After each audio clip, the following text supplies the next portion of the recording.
Paz, meus irmãos, boa noite. Áudio ok para vocês?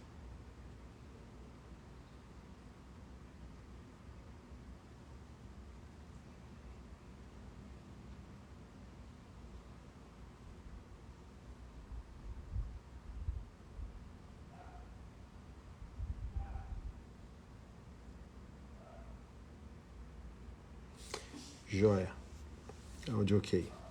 Prometi fazer essa live aqui. O pecado de Sodoma e Gomorra não foi a homossexualidade. É comum, o entendimento evangélico está focalizado na homossexualidade como o pecado, de Sodoma e Gomorra. Ao ponto que temos o costume de chamar a homossexualidade, ou a relação anal, de sodomia, como um sinônimo da depravação daquela cidade.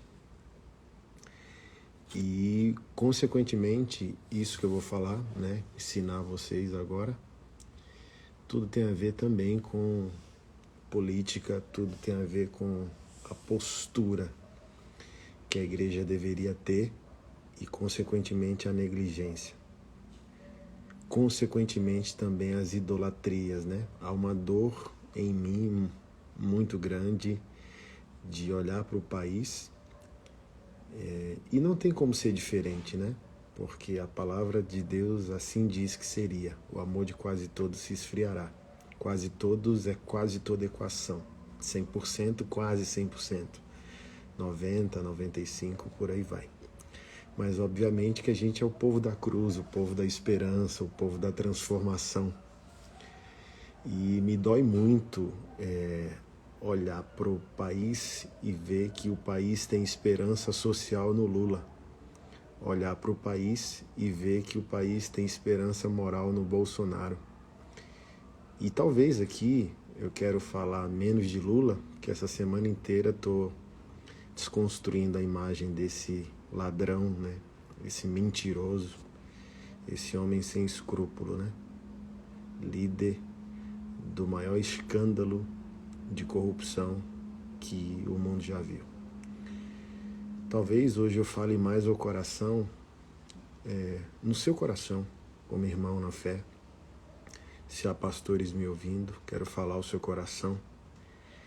É um apelo, talvez, o que eu esteja fazendo aqui nessa noite. Porque a gente pode não transformar o mundo, irmãos, a gente pode não transformar todas as coisas. Mas aquilo que está ao nosso alcance fazer, nós podemos transformar e nós iremos pagar o preço, se não tivermos feito. A parábola dos talentos não é só sobre quem teve, é sobre quem deveria ou poderia ter e nada o fez. Então, a minha dor conservadora é que há uma falsificação da moralidade também. A esquerda falsificou o social. A esquerda falsificou os direitos humanos. E a direita está falsificando a moralidade cristã. E parte da igreja não tem percebido isso. Nós, de maneira sóbria, chamamos Bolsonaro de voto de contenção, voto de resistência. Não é concordância plena com ele ou com seu projeto político, mas é uma guerra declarada contra a esquerda. O próprio Billy Graham disse, o comunismo é uma religião criada, inspirada e dirigida pelo diabo. Quem apoiar o comunismo declara guerra ao Criador. Isso é fato. É aquela frase que eu sempre digo a vocês. Deus não tem partido político. E a igreja também não tem partido político. Ela tem valores e princípios a defender. Então ela vai escolher alguém, politicamente, que esteja mais a favor ou menos contra seus valores. Deus não tem partido político, mas sem dúvida alguma o diabo é de esquerda. Porque a única possibilidade da direita é ser hipócrita, não viver o que defende.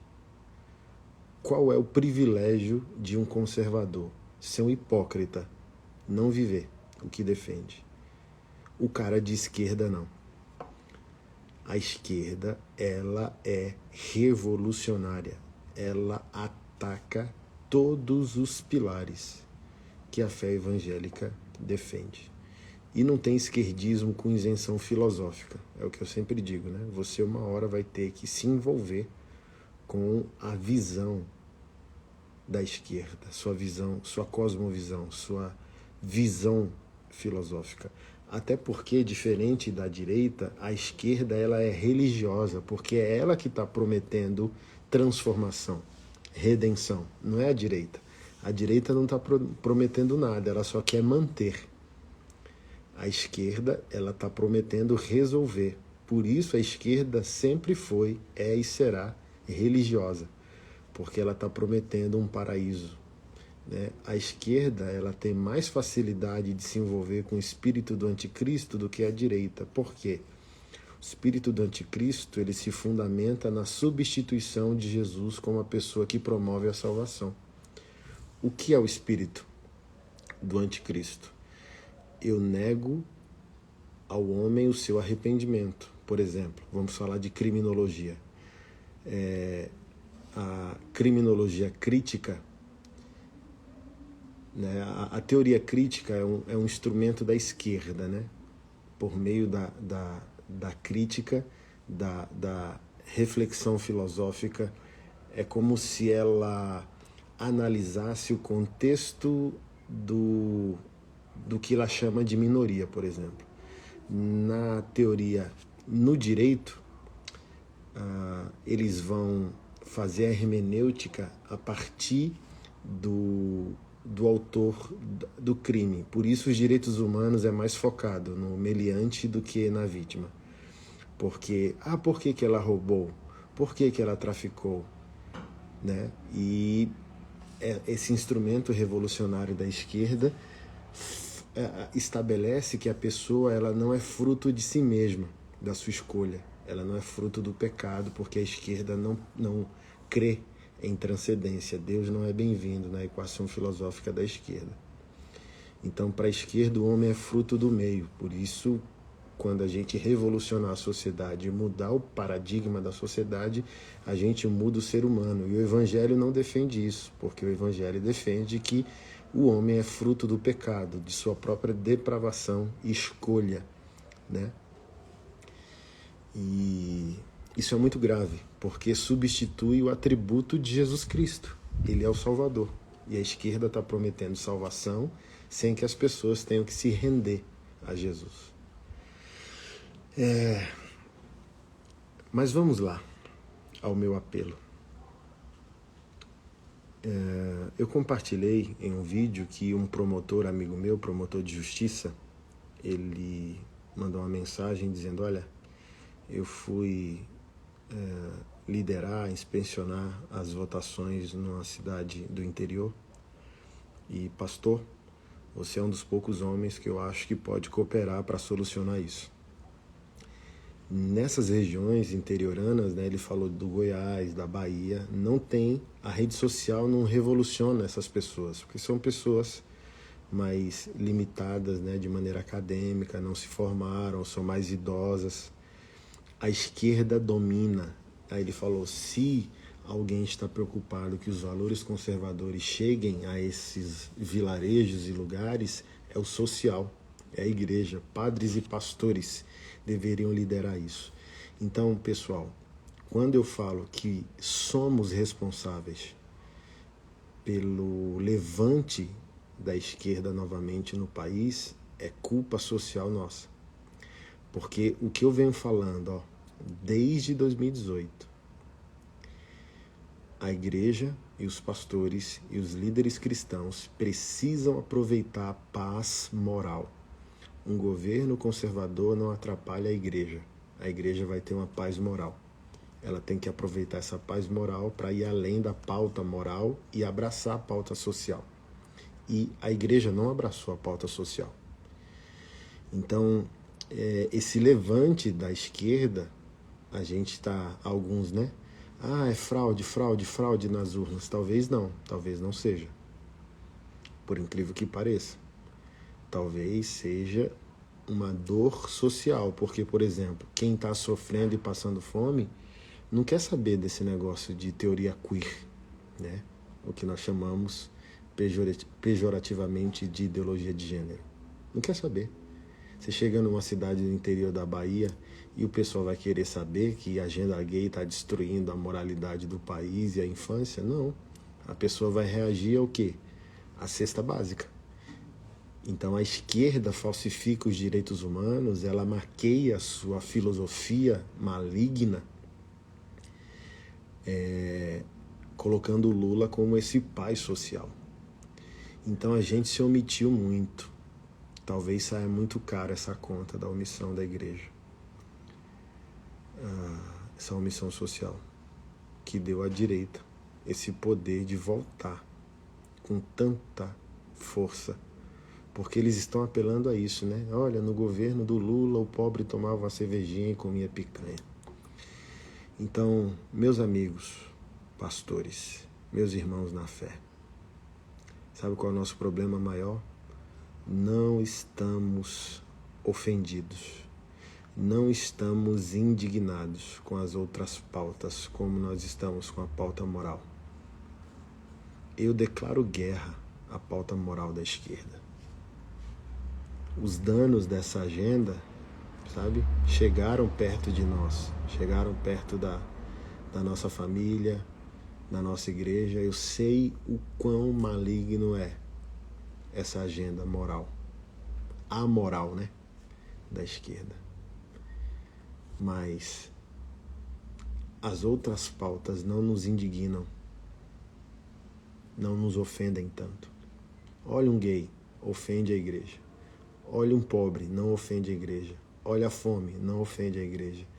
Olha o abuso sexual, não ofende a igreja. Olha a desigualdade, não ofende a igreja. Olha o racismo. Olha a falta de saneamento básico, não ofende a igreja. Olha a saúde precária, não ofende a igreja. Olha a falta de educação no país, não ofende a igreja.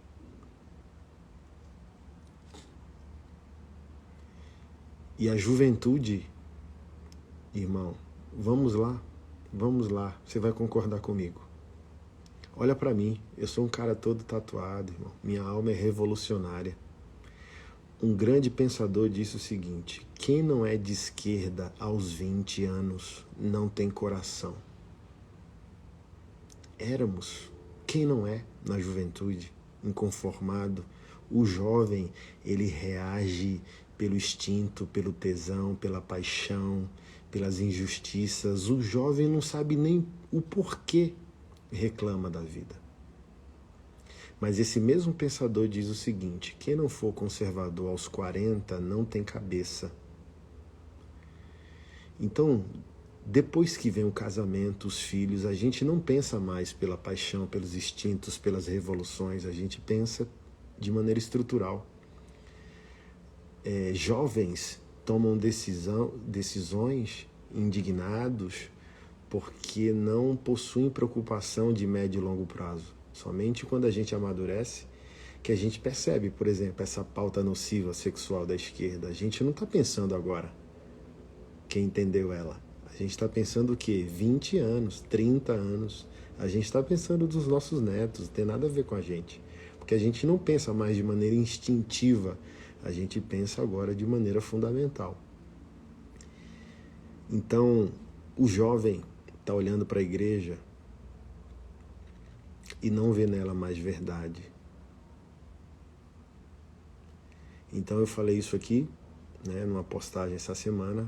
Os 3 maiores deputados distritais, que é correspondente ao seu estadual, se você não é de Brasília, os 3 mais votados aqui foram de esquerda, 2 do PSOL, 1 do PT. O primeiro mais votado foi o mais votado de toda a história do Distrito Federal, do PSOL, um bom parlamentar, faz um bom trabalho, excluindo a pauta que não concordamos, que é a pauta da teoria queer. é um bom parlamentar, faz um bom trabalho e por isso foi eleito com 50 mil votos. Ele é bom. Tenho que reconhecer, não posso ser mau caráter. É um bom parlamentar, um dos melhores parlamentares do Distrito Federal.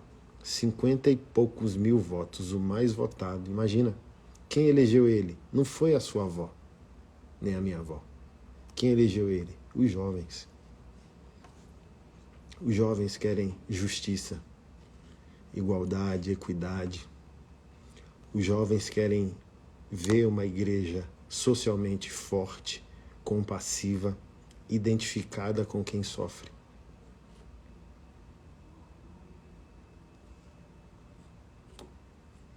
Então imagina um defensor da teoria queer, né, da ideologia de gênero, um parlamentar homossexual, nenhum problema com isso, foi o mais votado do Distrito Federal.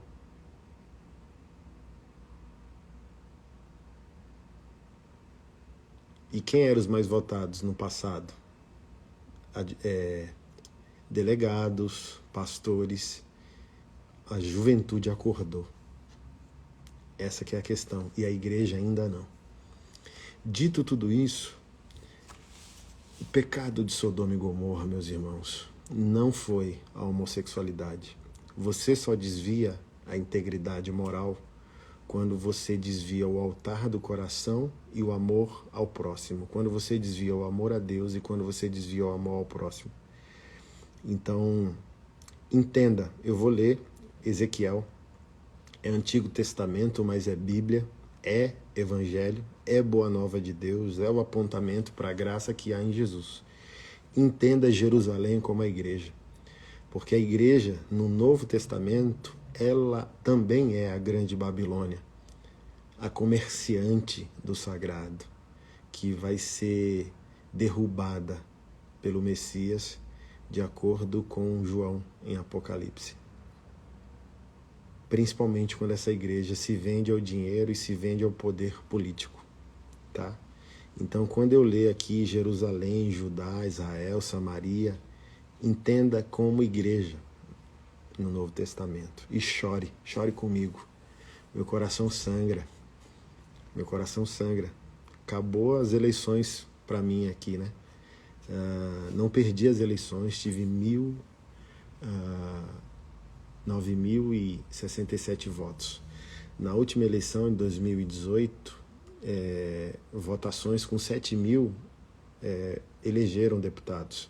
É porque esse ano foi de guerra, entendeu? Esse ano foi pesado o negócio. E com 9.000 votos eu não entrei, mas é uma boa votação aqui no Distrito Federal, estou como suplente. Provavelmente eu pleitei aí alguma secretaria, algum cargo público. Estou esperando o chamamento das autoridades aí, né? Do governador eleito, para ver como vai ficar. Mas a gente começou um legado de integridade. Não usei fundo, todo mundo usou fundo. 200 mil, 500 mil, 1 milhão. Vocês doaram para mim 11 mil reais. Foi que eu fiz minha campanha. Então, não perdi, já ganhamos. A questão é quando a gente vai subir ao pódio, porque é processual, né? Eu não quero o poder, eu quero que Jesus seja conhecido, louvado e amado publicamente. Mas voltando à questão de... Porque, por exemplo, foi uma votação expressiva para mim. E por que foi expressiva? Porque parte daqueles que votaram em mim não é a igreja comum. É a igreja que acordou. Porque a igreja que ainda está dormindo, ela é controlada pelos pastores que não gostam de mim. Os pastores que não gostam de mim perseguiram minha campanha. Essas 9.000 pessoas são pessoas descontentes. Pastor Anderson carrega um legado de integridade. Eu vou nele. É isso. É para esse caminho que eu quero conduzir muitos de vocês que despertaram para o próprio nome do meu projeto político, né? Além da pauta moral. Chamo o meu conservadorismo de conservadorismo social, para apontar que eu estou na pauta moral, mas eu estou indo além dela. Para quê? Para a gente ganhar novamente o coração da juventude. Porque a igreja perdeu o coração da juventude. Então, a igreja tem culpa. Ela tem responsabilidade. Pela questão do PT ter voltado tão forte, se o Lula ganhar, é um grande juízo de Deus contra nós que tem que nos levar às lágrimas, sabe? Eu já estou aqui querendo chorar. Se o Lula voltar, Deus não está feliz com a gente, irmãos. Entenda isso. Entenda isso. Entenda isso quanto antes, em nome de Jesus. Se o Lula voltar, Jesus está triste com a gente. Isso é o pior de tudo.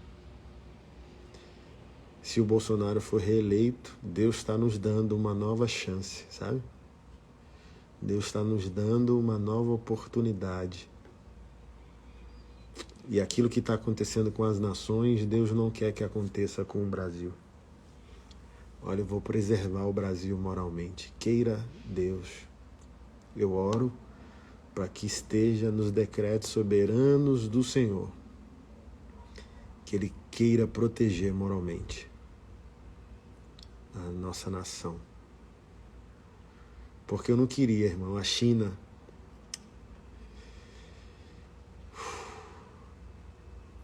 O pouco da igreja que é permitido na China, o sermão tem que ser mandado para os governantes uma semana antes.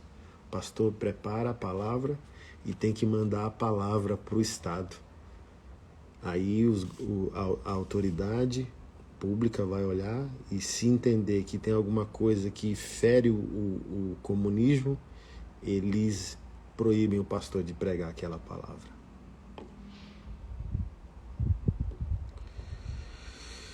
A palavra do Senhor diz o seguinte, em Ezequiel 16, verso 9.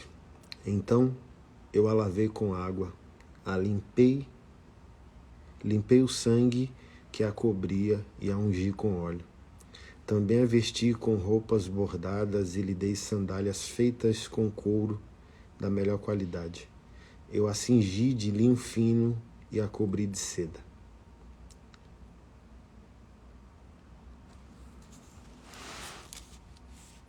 Aí, a partir do verso 23, o Senhor começa a falar dos adultérios de Jerusalém. Verso 24. Você construiu altares em um lugar elevado em cada praça.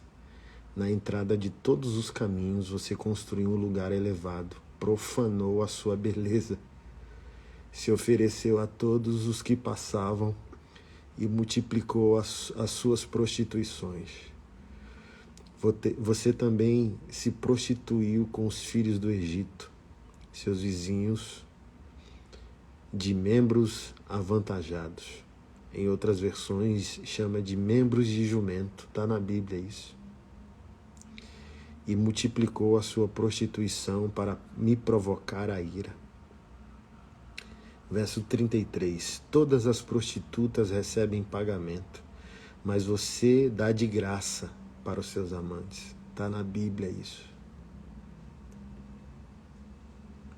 Você faz isso para que venham de todas as partes adulterar com você. Com você, na sua vida de prostituta, acontece o contrário do que se dá com as outras prostitutas. Ninguém pede que você se prostitua. Você que faz o pagamento. Ninguém te paga nada. Você nisso é diferente. Portanto, prostituta,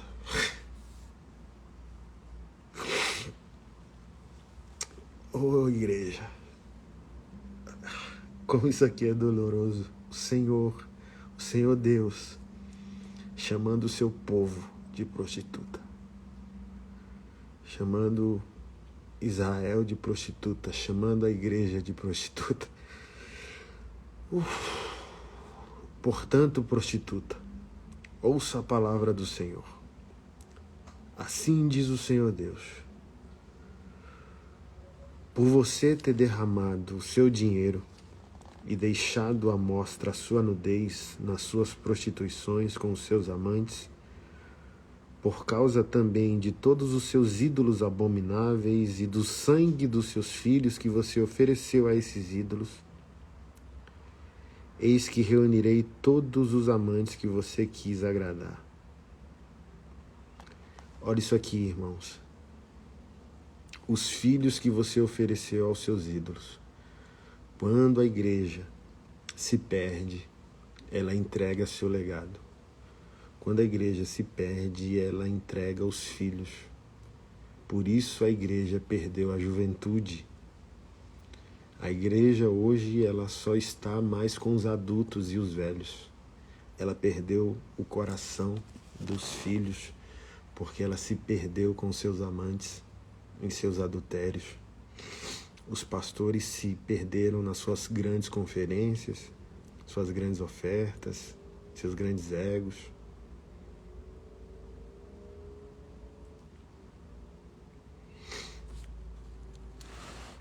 Verso 44 do capítulo 16 de Ezequiel, para você entender qual foi o pecado de Sodoma e Gomorra. Eis que todos os que usam provérbios usarão contra você o seguinte: tal mãe, tal filha. Você é filha da sua mãe, que teve nojo do seu marido e dos seus filhos. E você é irmã das suas irmãs, que tiveram nojo dos seus maridos e de seus filhos. A mãe de vocês era Eteia e o pai era Amorreu. A sua irmã mais velha é Samaria, que mora ao norte de você, com as suas filhas, e a sua irmã mais nova, que mora ao sul de você, é Sodoma, com as suas filhas. Você andou nos mesmos caminhos em que elas andaram e fez as mesmas abominações que elas fizeram. E como se isso não fosse o bastante, você ainda se corrompeu mais do que elas, em todos os seus caminhos. Tão certo como eu vivo, diz o Senhor Deus, a sua irmã Sodoma e as suas filhas dela não fizeram o que você fez. Eis que essa foi a iniquidade da sua irmã Sodoma. Ela e suas filhas foram orgulhosas. Tiveram fartura de pão e próspera tranquilidade, mas nunca ampararam os pobres e os necessitados. Foram arrogantes e fizeram abominações diante de mim. Entende isso, meu irmão, igreja? Olha o que a Bíblia está dizendo que foi o pecado de Sodoma e Gomorra. O pecado da tua irmã foi orgulho, fartura de pão, próspera tranquilidade, e nunca ampararam os pobres e os necessitados e foram arrogantes. 5 pecados. Orgulho, eu sou. Lembra lá de Apocalipse? Você diz que é rico, que nada falta a você, mas eu tenho e te digo, tenho contra ti e digo contra ti, que tu é pobre, cego e nu e precisa comprar colírio. Orgulho. Olha, como eu sou um pastor importante. Olha como eu sou um pastor de renome. Olha o tamanho da minha igreja. Olha o tamanho do meu LED. Olha como eu conheço pessoas poderosas. Orgulho. Tiveram fartura de pão. Ou seja, cresceram financeiramente. E tiveram próspera tranquilidade. Nós crescemos em dimensões oceânicas, com a superficialidade de uma piscina plástica de criança. Próspera tranquilidade. Tem igrejas com milhões em caixa. Tem igrejas que, para você ajudar uma família carente naquela própria congregação, o concílio tem que votar. Próspera tranquilidade. Mas nunca ampararam os pobres e os necessitados. Está aqui, irmão, os nossos crimes. Se a gente desviar tudo isso aqui vai encontrar a pauta moral. Obviamente que Sodoma e Gomorra foram cidades depravadas sexualmente. Mas o desvio não começou no sexo. Se eu me afastar do temor do Criador, consequentemente eu vou me afastar do amor ao próximo. Uma coisa toca a outra. Se eu for um cristão imoral na minha conduta sexual, o pecado vai me cauterizar, o pecado vai me destruir, eu não vou me amar, eu não vou amar minha família, eu não vou amar a Deus, eu não vou amar o meu próximo, eu não vou amar a pessoa com a qual eu estou cometendo o pecado. Imagina se eu vou me preocupar com quem está com fome, com quem sofre. Ah, meu Deus, como isso me dói, gente, porque eu sei que a Bíblia é a palavra de um Deus soberano, sabe? Deus é soberano, eu não estou servindo a um Deus que é vítima. Mas me dói tanto, irmão, porque o Evangelho de Deus é a coisa mais linda, nobre, transformadora desse mundo, sabe? Não era para o ser humano ter nenhuma expectativa em nada, em ninguém, sabe? Em nenhum político, governante. O Evangelho é suficiente, sabe?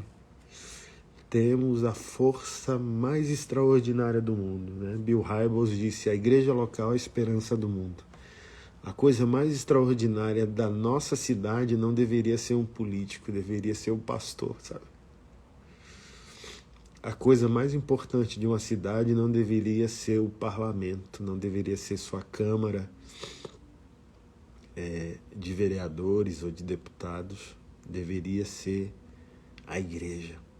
Aqueles que perturbam o mundo chegaram até nós. Meu coração dói demais, sabe? E eu tenho medo. Eu sou um cara conservador politicamente, bolsonarista, inevitavelmente. Mas eu tenho medo, sabe? Se o país fosse totalmente conservador, qual seria o inimigo que o Evangelho estaria atacando? Não seria essa negligência? Vamos lá. Vamos pensar numa hipótese que o Brasil se torna uma nação conservadora. Mas se você se tornar uma nação conservadora e negligenciar os pecados que Sodoma e Gomorra cometeram, nós iríamos nos opor ao conservadorismo daqui a alguns anos. Então a gente não pode combater veneno prometendo um falso antídoto. Eu não quero deixar bolsonaristas confortáveis do lado da igreja. Eles não são amigos da igreja, eles são colegas da igreja. Amigos da igreja são aqueles que se rendem ao Senhor Jesus. São aqueles que vêm ao novo nascimento, ao arrependimento. Então, eu declaro guerra à esquerda. É uma religião satânica, política e ideológica que quer destruir o que é caro. E eu tenho que me levantar como um homem de Deus, protestando. Mas não podemos abraçar um conservadorismo sem coração, sem compaixão, sem profetismo, né? Porque a Bíblia diz: sem santidade ninguém verá o Senhor. A Bíblia não está dizendo que se você se tornar bolsonarista você será salvo. É necessário nascer de novo, a Bíblia diz. A Bíblia não diz é necessário se tornar conservador. É necessário se tornar bolsonarista. A esquerda, um crente bíblico com temor de Deus, ele não estaria à esquerda, na minha opinião. Mas estar à direita não é automaticamente ser absorvido por Deus.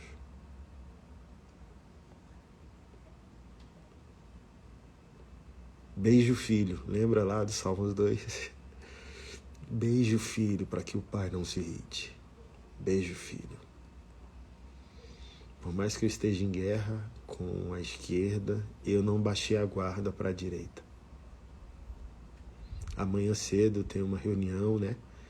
Uma convocação fizeram para todos os pastores de Brasília estarem na Sara Nossa Terra, que o presidente vai estar lá para falar com a gente, pedir apoio, orarmos por ele e por aí vai. Vou estar lá, sabe? Vou guardar minhas armas, não é hora de estar em guerra entre nós mesmos, né? Amanhã é um dia no qual eu não cobro a direita. Amanhã é um dia de ouvir os colegas e os irmãos na fé, que estão à direita, e os colegas conservadores, e discernir qual é o propósito do Senhor. Mas eu não posso deixar esses homens confortáveis. O mundo está em guerra contra o Criador.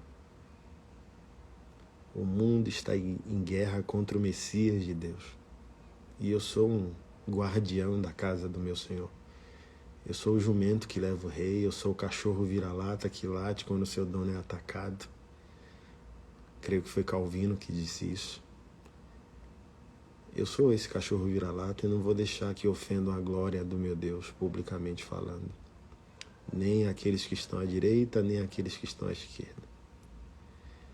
Mas, esquecendo um pouco de política, falando de nós. Vamos elevar o nível, irmão. Vamos sair dessa teologia de berçário do não julgueis e vamos abraçar novamente o sede santo como eu sou santo. Vamos levar a igreja de novo a ser de meus imitadores como eu sou de Cristo.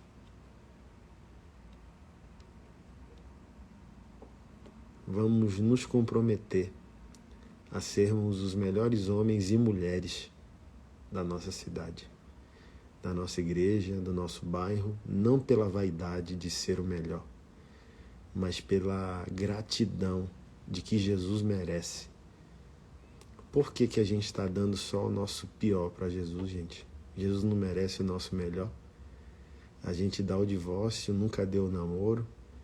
A gente dá as dívidas, mas nunca dá o melhor da prosperidade.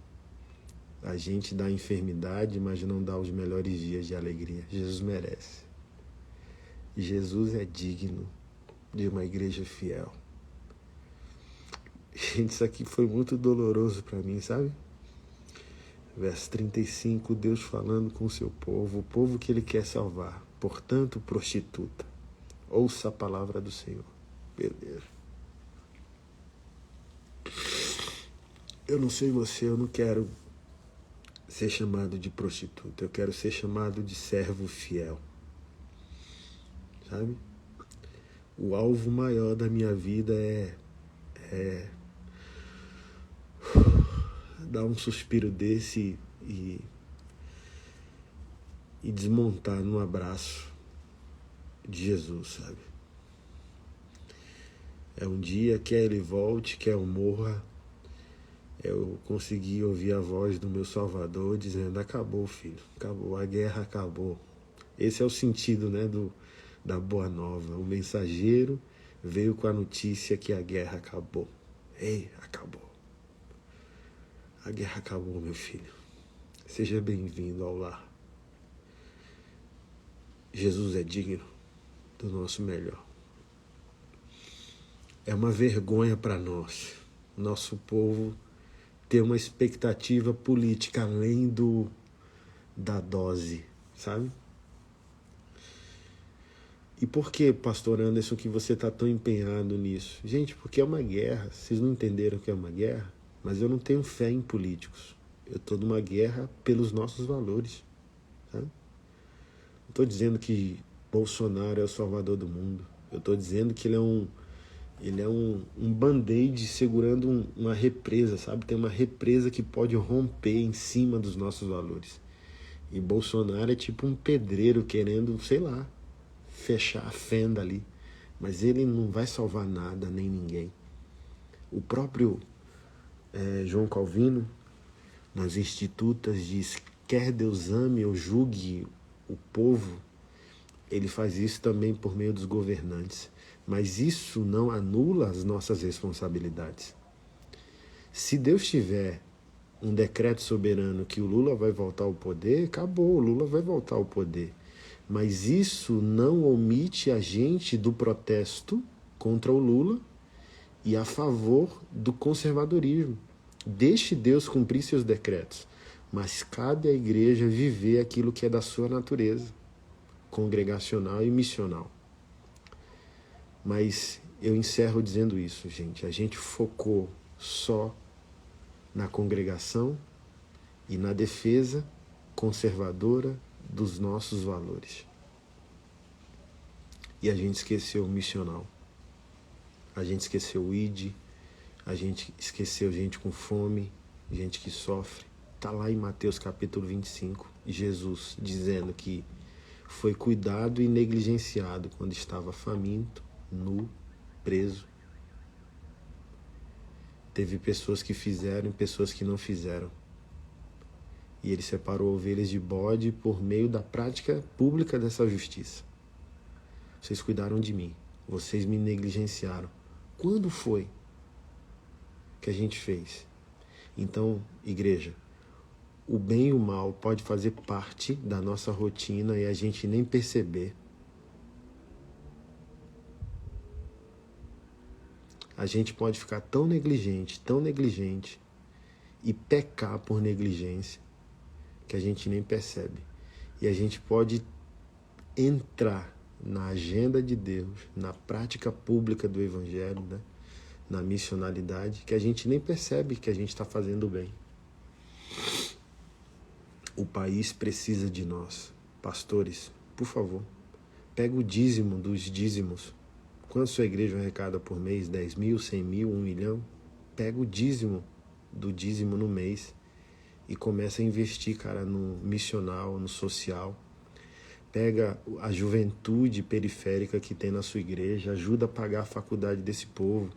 É por isso que a esquerda triunfou, o PCC triunfou, porque eles botaram jovens para estudar direito. Por que parte do judiciário está todo ideologizado? Porque até o crime organizado entendeu que ele, formando jovens, eles terão seus melhores soldados. Tem noção disso? Que hoje existem advogados formados com o dinheiro do crime organizado?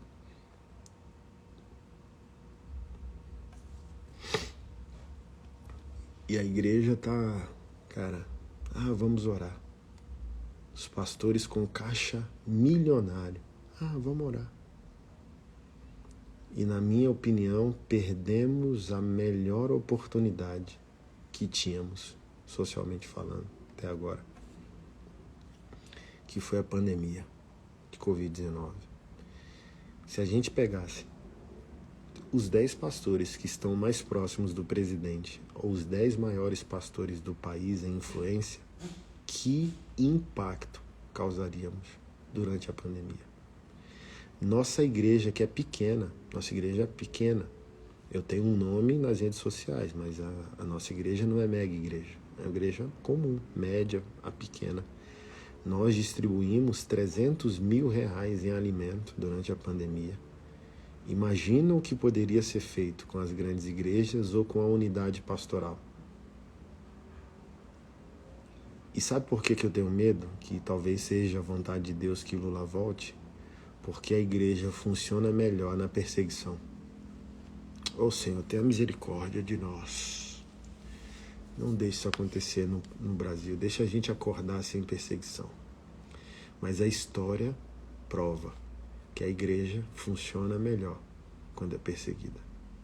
Quando pastores são presos, quando pastores são mortos, quando os pregadores do Evangelho são impedidos de sua liberdade.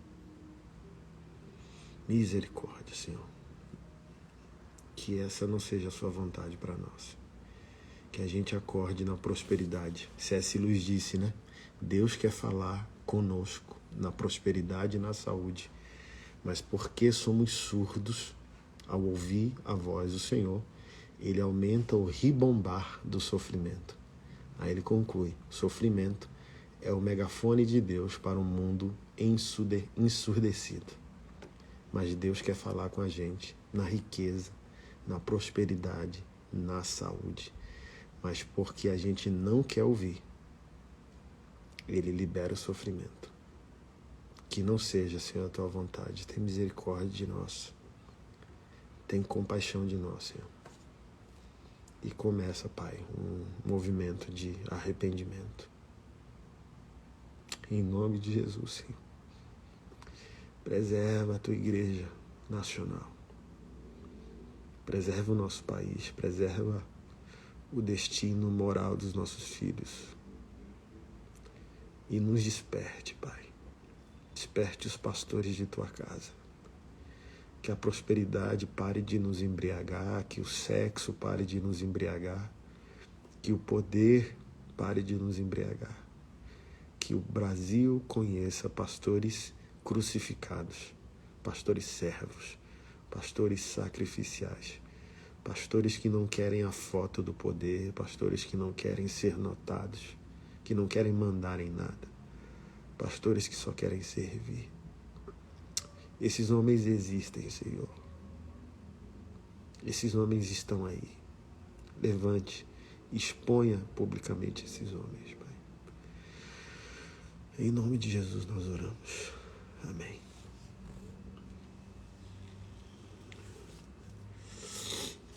Beijo, meus irmãos. Amo vocês. A live vai ficar salva aí, tá bom? Depois eu baixo e posto no YouTube também. Deus abençoe. Tamo junto.